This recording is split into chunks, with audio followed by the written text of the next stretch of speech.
Police in Myanmar's southern city of Dawe employing more aggressive tactics to disperse protesters. Advancing behind the cover of their riot shields, they fire tear gas into the crowd, forcing people back into the city's smaller alleyways. In Yangon, more aggression too. From the early morning on Saturday, security forces occupied areas the protesters had claimed as their own. Charging forward, they pursued protesters relentlessly throughout the day. Those who didn't flee were detained, and not just protesters. Several journalists were also arrested. But the mood on the streets remains defiant, behind improvised barricades to keep the police at bay, and the protesters happy to see their cause raised so publicly at the United Nations. We got so much encouragement to protest by seeing Myanmar's ambassador to the UN. That's why we're protesting with lots of energy and as much effort as we can have. We feel so thankful and got so much courage to see that the UN representative stands with us while we're trying to protest and get our state councillor and president released.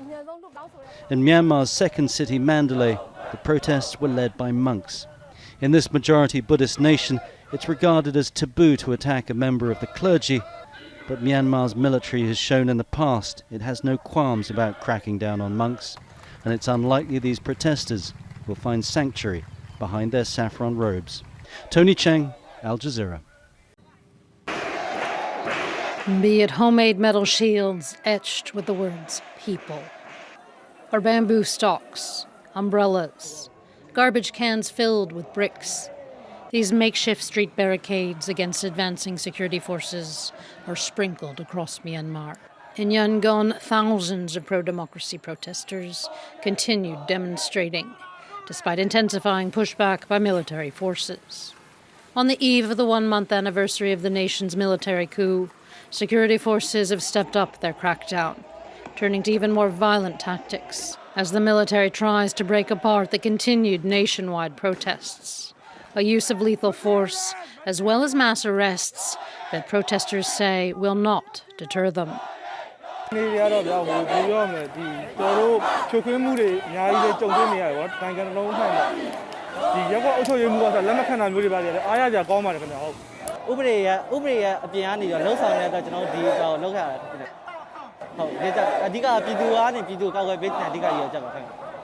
A defiance in numbers that was also tested in a violent crackdown in Dawe. Local media in the southern town reported protesters were killed by live bullets and others maimed by rubber ones. Nationwide, Burmese citizens have been organizing against the February 1st military coup, calling for a return to democracy and the release of detained government leader Aung San Suu Kyi. For more on this story. Eritrean and Ethiopian forces began their attack on the town of Aksum with indiscriminate shelling, according to rights group Amnesty International. It's released these videos and a report. It says on the 28th of November last year, Tigrayan militia and civilians tried to fight back. Some of them armed with only sticks and stones, attacking Eritrean soldiers on this hill. It says the militia failed and the reprisals were brutal. According to dozens of testimonies, Amnesty says Eritrean troops came into the town and executed hundreds of civilian men and teenage boys. This video shows the body of one of them. People describe harrowing scenes of people running and being shot in the back, or people being, lined up one behind the other and executed by Eritrean soldiers. Eritrea's government didn't respond to our requests for comment. It has previously denied its troops were in Ethiopia. Ethiopia's government, in a statement, questioned the accuracy of Amnesty's sources and said it was committed to undertake investigations. In early November, Prime Minister Abiy Ahmed sent federal forces into the Tigray region. He said it was a law enforcement operation to topple the Tigrayan People's Liberation Front that had dominated Ethiopia's politics and military for nearly 3 decades before Abiy came to power. When government troops took control of the regional capital, Mekelle, Abiy declared the operations over. but there have been reports of low-level fighting ever since. Researchers say these satellite images taken last week show hundreds of structures destroyed by fire in the town of Gijet. Full return to stability is a work in progress, but there is no doubt the situation keeps on improving, allowing better movement of humanitarian operations, except for a few pocket areas where there is sporadic shooting by these remnants. Access to the conflict areas has been heavily restricted. Information about what happened in Tigray in recent months steadily seeps out, and with it, a growing number of reports of atrocities by all sides. Malcolm Webb, Al Jazeera. It's the single largest crackdown against dissent in Hong Kong since its restrictive national security law came into force last year. Criminal charges have been brought against the leading lights of the pro-democracy movement, including legal scholar Benny Tai, who was fired from Hong Kong University last year for his role in the territory's protests, as well as former lawmakers and activists who remain determined to fight on. 經歷咗呢幾年，甚至有啲係80年代已經開始，好似我開始咗民主運動幾十年。只要我哋唔放棄，我相信民主嘅種子係喺香港人嘅心裏邊萌芽，唔係乜嘢國安法或者國安警察，係可以將呢一個嘅民主嘅願望呢一個種子係從我哋嘅心裏邊奪去。所以我係對香港人好有信心。 民主運動係一定會堅持落去。 They're charged with conspiracy to commit subversion under the Beijing-imposed law which makes even peaceful dissent illegal. Last year, the activists participated in unofficial election primaries that would have selected which pro-democracy candidates could run for office. The vote drew 600,000 people in a city of 7.5 million. The long-term goal was to take over the territory's legislature democratically and force out the pro-Beijing chief executive Carrie Lam. The city was rocked by huge pro-democracy protests in 2019, at times violent, and included a siege at a local university that lasted 12 days. Beijing is hoping the new restrictions will bring the movement to a definitive end. The activists are set to appear in court on Monday. We begin with President Biden ordering military action for the first time since taking office, launching airstrikes against militia groups in Syria that are backed by Iran. Our chief global affairs anchor Martha Raddatz has the latest. Good morning, Martha. Good morning, George. This was the first military strike of the Biden administration, payback for a recent attack in Iraq that left several American contractors and a U.S. service member wounded, and at least one contractor working for the U.S. dead. The U.S. military launched 2 warplanes into eastern Syria near the Iraqi border on the orders of President Biden, who sources say chose the least lethal option, targeting a cluster of buildings used by Iranian-backed militias at a border control point, the same Iranian-linked militias believed to be responsible for the attack on a coalition base in Iraq early last week. We know what we hit, and we're confident that that target was being used by the same Shia militia that conducted the strikes. Those militia rocket strikes slamming into that coalition base in Erbil, Iraq last week, where U.S. soldiers and contractors were housed. You can see those burned out bunks, the fire destroying the structures. The same Iranian-backed militias have launched rocket attacks against the U.S. embassy in Baghdad and the so-called green zone surrounding it. An official telling ABC News that the retaliatory strikes by the U.S. could have resulted in a handful of casualties, the Pentagon spokesman saying that the strike was proportional and that President Biden will act to protect American and coalition personnel, but added, at the same time, we have acted in a deliberate manner that aims to de-escalate the overall situation. This retaliatory strike has gotten bipartisan support, with the House Majority Leader Steny Hoyer calling it a strong act that will send a message to Tehran, and Republican Senator Lindsey Graham saying he appreciates the Biden administration striking back at these Iranian-backed militias. George? And Martha, the Biden administration has begun to engage with Iran on their nuclear program. Any Any insight into how this is going to affect those possible negotiations?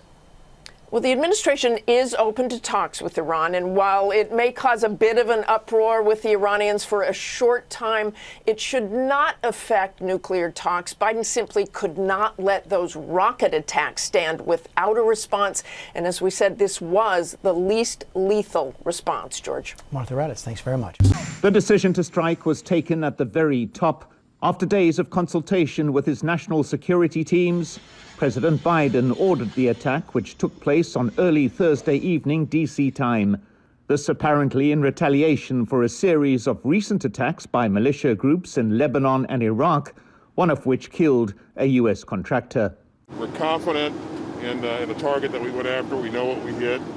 It's believed the attack was carried out by 2 F-15s using joint direct attack munitions.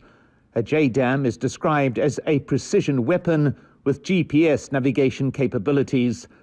The target, says the Pentagon, was a base being used by an Iranian-backed militia on the Syrian side of the border with Iraq. This response was conducted together with diplomatic measures, including consultation with coalition partners. This claim of acting in a restrained way echoed by the Secretary of State.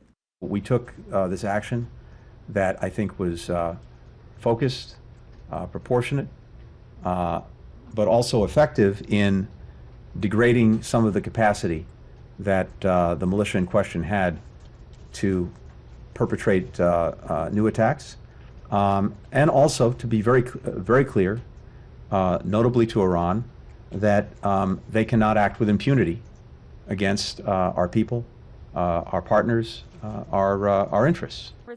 The reaction in Congress was mixed, some welcoming the strike, others criticizing the president for not consulting the relevant committees. The president felt no need to defend what appears to be the first red line drawn by his administration in the region. Mr. President, what message would you sending to Iran with your first military action? You can't act with impunity. Be careful. The president attempting to balance the need for deterrence with his stated desire to reopen nuclear negotiations with the government in Tehran. Britain's Queen Elizabeth is encouraging people to get vaccinated against COVID-19. She says the shot is quick, harmless, and will protect people against the disease. CBS News foreign correspondent Ian Lee reports from London. As millions of people roll up their sleeves during the pandemic, some are opting to keep them down. Been very surprised by how Queen Elizabeth isn't having it. They ought to think about other people rather than themselves. In a Zoom call with doctors this week, the British monarch stopped short of a royal decree, issuing, let's call it, a strong suggestion. Well, once you've had the vaccine, you have a feeling of, you're protected, which is, I think, very important. There's no one more high profile than the Queen to help UK health officials promote vaccinations. And palace officials say it was Her Majesty's idea. It was a rare intervention. It's a very important intervention. But what she said on this call was effectively everyone should get the coronavirus vaccine. And if you don't, you're being selfish. This is the first time we've seen the Queen since her husband, Prince Philip, was hospitalized more than a week ago for a condition not related to COVID. Palace officials say he is recovering from an infection. The 99-year-old royal received his COVID vaccine last month, along with the 94-year-old Queen. And as far as I can make out, it was quite harmless. And the quickest way, health experts say, to end the pandemic. Ian Lee, CBS News, London. For 20 years old Petra van der Kaden, life has become a struggle. The theater student suffers from loneliness and panic attacks, especially since the Dutch government imposed a nighttime curfew. Her studies are all online and she lost her part-time job due to the lockdown. I also sometimes could get very depressive or just had trouble with school and getting out of bed. And when you have to care for yourself like the whole time and can't really go outside, it just gets worse and worse and worse. The parents of 14-year-old Pepijn saw their son changing from an energetic, positive teenager into a lethargic child who started experimenting with drugs out of boredom. Pepijn died in January of a tragic accident when he used drugs in a small tent and suffered carbon monoxide poisoning. His parents believe lockdown measures led to their son's risky behavior. He started to looking for things that he otherwise wouldn't have looked for, probably, because he would have been much more engaged with his friends, with school, with sports. In the week between his death and the burial, I was sitting next to his body every morning, and I realized this is a bunch of potentiality which is lying here, which has just become dead. And it hurt me so much that this is what we do with the youth. To stay active, Pepijn had turned his room into a small gym. His parents say the government should have been more focused on the impact the lockdown has had on young people. Because I feel that there's very little compassion for young people. There's often fingers pointing at them. You just want to have a party and you don't care about the elder people. And I find that that hurts my heart, because I see that my boys are struggling. By telling their story, Pepijn's parents hope the government will look for more creative ways to keep young people mentally healthy. Growing up in the Netherlands, Longman children had a good chance to be among the happiest in the world. But the continuous lockdown has changed that. Schools have been closed since early December, and this has had a huge impact on the mental health of children and teenagers. An impact that could last for a long time, according to experts, and won't simply be solved by going back to class. In the Netherlands, people with suicidal thoughts can call the suicide prevention line 113. Since the start of the pandemic, the number of calls and chats has increased by 30%. Nearly 80% of the callers are below the age of 30. Especially the younger people have lost their confidence, their self-confidence and confidence in other people, which is significant compared to before. So far, the number of suicides has not increased, something the helpline contributes to the listening ear they can offer. Petra has also found support with therapy after months on a waiting list. But local leaders say the government should do more so young people can meet each other in a safe way. Only then Dutch children and teenagers may score high on the happiness index again. Step Vaassen, Al Jazeera, Amsterdam. Let's talk about the Uyghurs.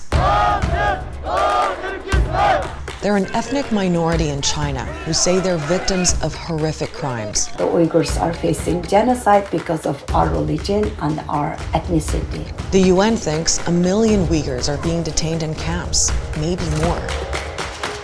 A day before he left office, the American Secretary of State called it a genocide. This is forced labor, this is forced sterilization, things that we haven't seen in an awfully long time in this world. China says it is putting Uyghurs in camps, but that they're job training centers, and that the accusations of abuse are a lie. 所谓中国在新疆实施种族灭绝和犯反人类罪，彻头彻尾、蓄意炮制的、耸人听闻的伪命题和恶意的荒唐闹剧。 So who are the Uyghurs? Why is the Chinese government putting so many people in camps? And should the world be doing more about it?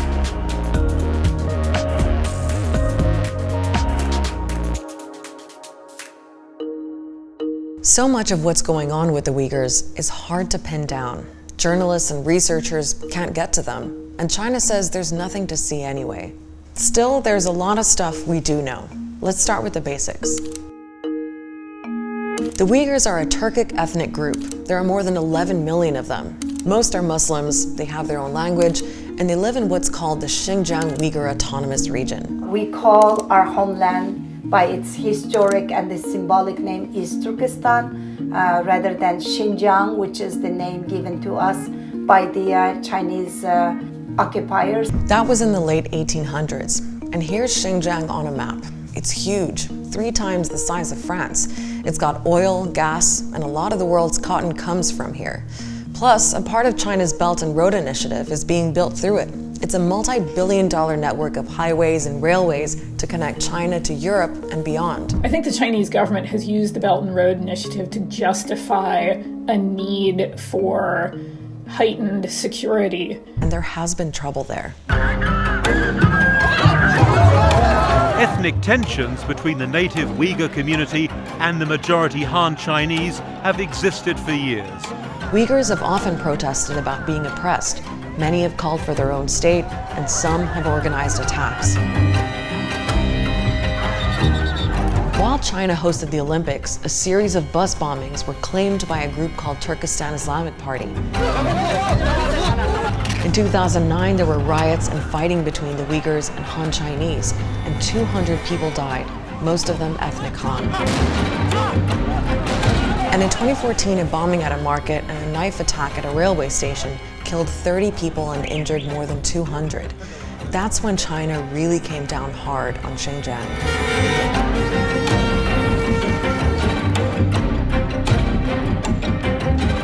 The Chinese government is confident and capable of cracking down on violent terrorists. We should be clear, there have been violent attacks occasionally by small groups of people in that region, but there's little to no credible evidence that could in any way justify the kinds of policies that we see. So what are we seeing? Well, the accusation is that China is trying to exterminate Uyghur culture and their identity. And activists and Uyghurs who've left Xinjiang say China's doing it in all kinds of ways. Forced labor, children being indoctrinated,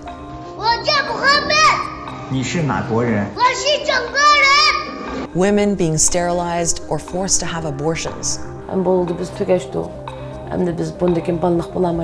It's a long list of allegations. And then there's all those camps. We know there are hundreds of them in Xinjiang. Activists say Uyghurs from all walks of life, professors, doctors, public leaders, ordinary people too, are all detained without a warrant, charge, or trial. Even loyal supporters of the Communist Party haven't been spared. Getting a look inside one of these places hasn't been easy. Although Chinese state media have released their version of what goes on there. Uyghurs are shown eagerly learning Chinese, getting job training, and dancing and singing songs praising the Communist Party.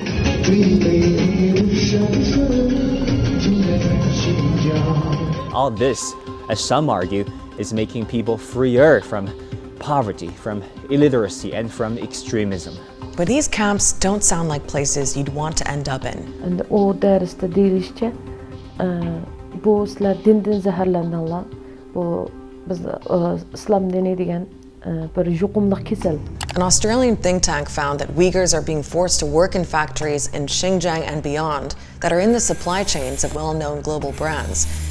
Though brands like Apple and Nike have denied using forced labor, many Uyghurs also say they've been tortured. Some testified before a US congressional committee. Because my English is not good enough, I would like my translator to read my statement. Each time I was electrocuted, my whole body would shake violently. I thought I would rather die than go through this torture. The detainees in those camps are subject to food and sleep deprivations and the physical and the mental torture, rape.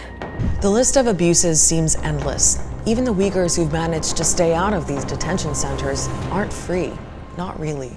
The capacity of state surveillance enabled by high technology across the Uyghur region is extraordinary. There are thousands of checkpoints, security cameras everywhere. Many use facial recognition. Rights groups say security forces also put QR codes outside Uyghur homes. You know, where they work, what schools the children go to, whether they have a criminal record. You know, it's a pretty chilling tool. There's even an app. Human Rights Watch says police use it to monitor people. As we dig deeper into the app, we can see that ordinary, routine, legal behavior is being treated by authorities as suspect.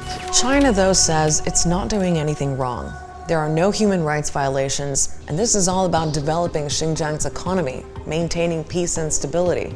涉疆问题不是宗教、民族、人权问题，而是反暴恐和反分裂问题。 China says most Uyghurs have been released from re-education camps and found jobs. This report, though, found that detention camps are being expanded. It puts the number at more than 380. That's about 40% higher than previous estimates. There was even a time when Chinese officials denied the camps existed at all. After overwhelming evidence was presented to them, then they said, oops, yeah, we do have some camps. Those are re-education camps. We are trying to train those Uyghurs with job skills. It's a complete lie. And Uyghur activists who've left Xinjiang say China just wants to shut the story down. They accuse the government of going after family members they've left behind. Rushan, who we've been speaking to, has lived it. Her sister went missing for more than 2 years. Recently we find out that she was also sentenced by the Chinese regime 20 years in prison on the terrorism-related charges. Her sister has been given a 20-year sentence because she's her sister. Rights groups have been saying this stuff for years. There are heaps of investigations online. So what's being done about it? Well, at the United Nations, dozens of countries have condemned what's happening to the Uyghurs, but they can't exactly pass a resolution against China because it has veto power in the Security Council. Uyghurs even asked the International Criminal Court to investigate, but that went nowhere because the ICC has no jurisdiction in China. Plus, China has a way of throwing its weight around. Multi-billion-dollar investment projects around the world are seen as helping to keep countries on side. The Chinese government has worked very hard to recruit, coerce, subordinate the voices of governments and organizations across Muslim-majority countries to stay silent. Still, you can't keep everybody quiet. A UK tribunal was pretty blunt about its findings. Such attacks and such acts constitute crimes against humanity. The US has also blacklisted Chinese officials and blocked certain imports from Xinjiang. And just before President Trump left the White House, his Secretary of State called what China's doing a genocide. President Biden's people agree. All of that speaks to an effort to commit genocide. 重要的事情说3遍。中国没有种族灭绝。中国没有种族灭绝。中国没有种族灭绝。句号。It's one thing to call something a genocide. It's another to prove it. The voices demanding justice are growing louder, and there are more of them all the time. That's not something that China or the world can easily tune out. In Space Watch, NASA has released stunning video showing its Perseverance rover touching down on Mars last week. The sequence shows the spacecraft's parachute deploying to slow it down. You can then see the capsule's heat shield separate, giving us a high-definition look at the surface of Mars. Later in the video, you see the spacecraft perform what NASA called a sky crane maneuver, where the rover separates and is lowered down to the Martian surface. Perseverance will now collect rock and soil samples on the red planet, which NASA hopes to one day bring back to Earth to look for signs of ancient life.